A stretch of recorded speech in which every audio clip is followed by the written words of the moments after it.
এটা দহিৰ ওপৰত ভিডিঅ' এটা লৈ আহিছোঁ, দহি গোটাৰ ওপৰত।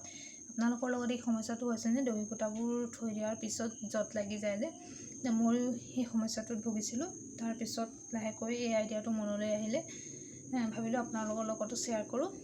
তেতিয়াৰ পৰা এই আইডিয়াটো কৰাৰ পিছৰ পৰা মোৰ আৰু জট লগা প্ৰব্লেমটো নহয় আৰু সূতাবোৰ ধুনীয়াকৈ থাকে।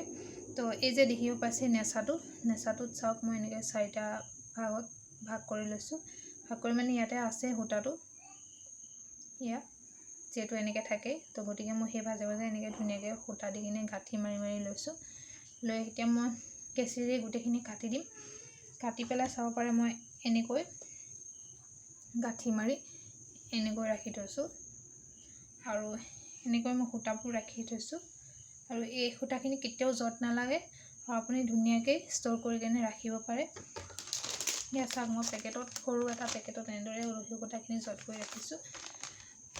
আৰু খুব সহজ হয়, ধুনীয়া হয় আৰু কেতিয়াও আপোনাৰ প্ৰব্লেমত নফচে। তো কেনেকুৱা পালে মোৰ আইডিয়াটো কমেণ্ট এটা কৰি জনাবলৈ নাপাহৰিব। ধন্যবাদ।